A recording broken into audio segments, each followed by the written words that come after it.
우리를 지키시는 하나님이십니다. 함께 하시는 주님이십니다. 오늘도 주님 앞에 믿음의 소망을 가지고 아뢰어서 기도하겠습니다. 참 좋으신 하나님 감사합니다. 우리의 기도에 응답이 되시고 능력이 되십니다. 오늘도 주님을 의지하여서 하나님을 향하는 믿음의 담대한 사람들이 되게 하여 주시고 주님께 구하는 용기를 가지고 하나님의 그 능력을 체험하는 귀한 하루가 되게 하여 주시옵소서. 예수 그리스도 이름으로 기도드립니다. 아멘.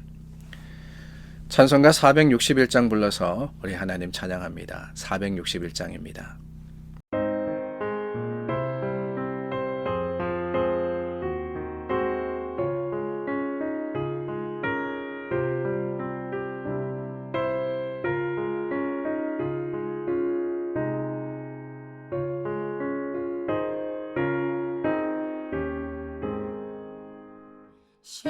십자가를 질 수 있나 주가 물어보시되 죽기까지 따르오리 성도 대답하였다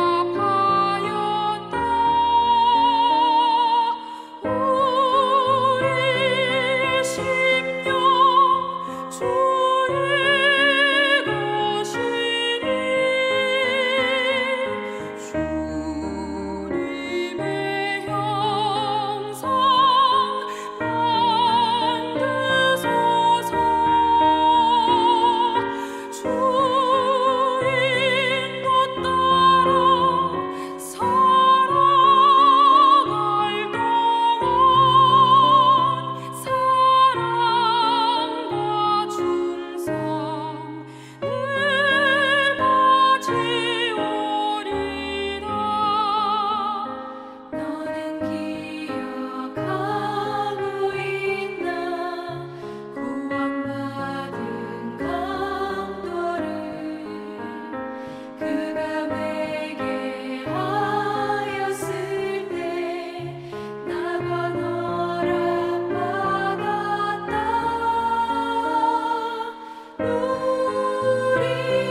요한복음 6장 60절서부터 71절입니다.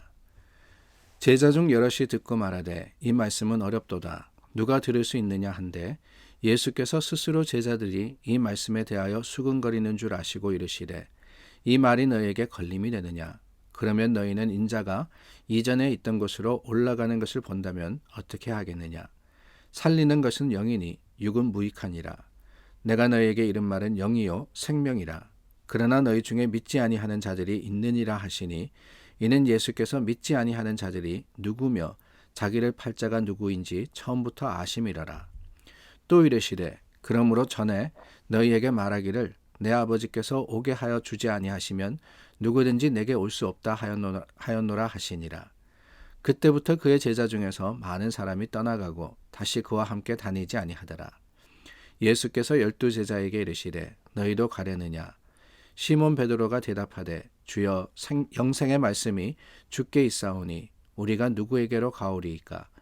우리가 주는 하나님의 거룩하신 자이신 줄 믿고 알았사옵나이다. 예수께서 대답하시되 내가 너희 12를 택하지 아니하였느냐. 그러나 너희 중에 한 사람은 마귀니라 하시니 이 말씀은 가룟 시몬의 아들 유다를 가리키심이라.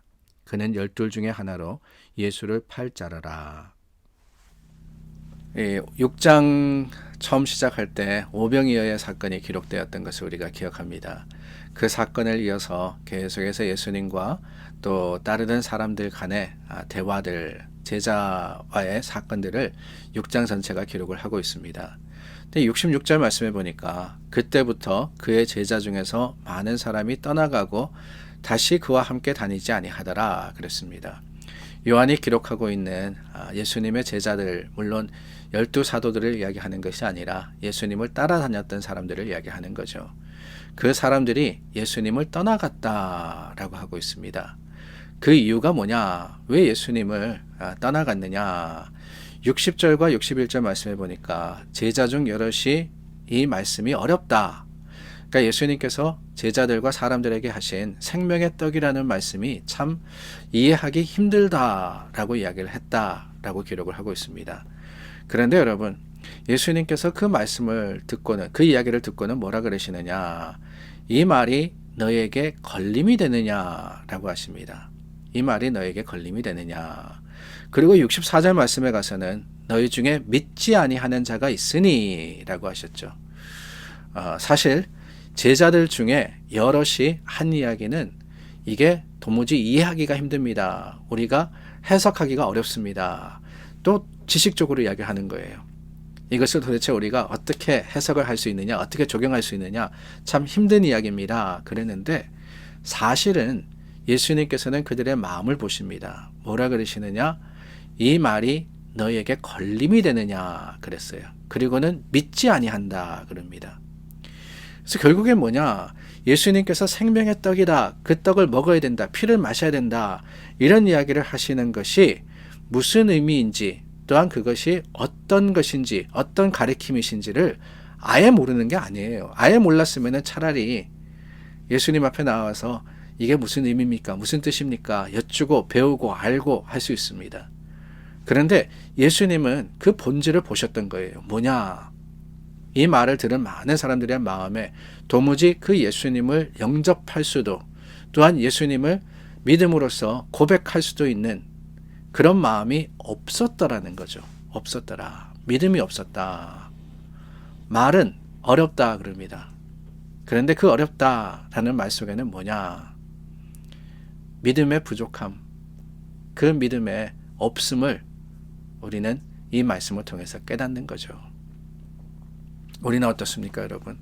저는 이 말씀을 읽으면서 그런 생각을 했어요. 물론 이 제자들과 예수님의 이야기는 예수님을 영접하는 것에 있습니다. 근데 그것만이 아니죠. 우리 신앙의 모습 가운데도 이런 때가 많이 있지 않습니까? 교회의 어떠한 사역들, 여러 가지 일들 뿐만 아니라 우리 믿음의 모습들, 우리는 참 힘들다, 이거 참 하기 힘들다, 어렵다 라는 말을 합니다. 이게 될 수 있나? 우리 힘으로는 부족하다 라고 하기도 하죠. 현실적으로는 그렇습니다. 우리가 실제적으로 우리 삶의 모습을 보면은 그 문제를 해결할 힘도 또한 어떠한 일을 하기에는 여러 가지 부족한 모습도 많이 있는 것이 사실입니다. 그런데 여러분, 과연 그럴까요? 과연 우리가 어렵다라고 할 때 우리 마음속에 정말 이것은 힘들다, 할 수 없다라는 마음이 있습니까? 아니면은 하나님의 하시는 주님께서 이루시는 그 능력을 온전하게 믿지 못하는 불신이 있는 것은 아니겠습니까? 며칠 전에 그런 말씀을 드렸습니다. 말에도 두 가지가 있다고요. 사실의 말이 있고 믿음의 말이 있다라고 우리가 나누었죠. 사실의 말은 그렇습니다. 눈에 보이는 그대로 이야기하는 것은 사실의 말입니다. 틀린 게 없어요. 다 맞는 겁니다. 그런데 우리 신앙인으로서는 그것만이 아니라 믿음의 말을 해야 된다라고 나누었습니다. 눈에 보기에는 할 수 없지만, 눈에 보기에는 어렵지만, 힘들지만은, 도무지 안 되지만은 믿음의 말은 무엇입니까? 하나님께서 하시면은 됩니다. 바로 이거 아닙니까? 이해하기 힘들고 어렵지만은 오히려 그것으로서 걸림이 되는 게 아니라 우리 믿음의 연약함으로 인해서 받아들이지 못하는 것이 아니라 어느 순간 leap of faith라 그러죠. leap of faith. 그 믿음에 도전을 할 때 주님께서는 우리 마음에 풍성한 성령의 충만함으로써 하나님의 말씀을 알 수 있는, 받아들일 수 있는 용기를 주시는 거예요. 그러므로 더 중요한 것은 무엇입니까? 우리가 지식적으로 아는 게 아닙니다. 내가 다 이해하는 게 중요한 게 아니에요. 하지 못하더라도, 내 눈에 보이지 않더라도 믿음으로서 나아갈 때 하나님께서는 우리의 능력이 되어주시고 우리의 힘이 되어주십니다. 예수님께서 12제자에게 물으셨습니다. 너희도 가려느냐? 너희도 가려느냐? 너희도 믿음으로 보지 못하느냐? 오늘 그 질문을 저와 여러분들에게 하신다면 여러분들의 대답은 무엇이겠습니까? 주님 믿습니다. 주님을 믿습니다. 주님이 하실 수 있음을 믿습니다. 교회도 내 신앙의 삶의 모습에 있어서도 주님께서 역사하시면은 모든 것이 가능함을 여러분들은 믿으시고 고백하십니까? 아니면 도무지 알지 못하고 도무지 받아들이기 힘들어서 주님으로부터 발걸음을 옮기겠습니까? 뒤돌아서지 않는 신앙인들이 필요한 때입니다.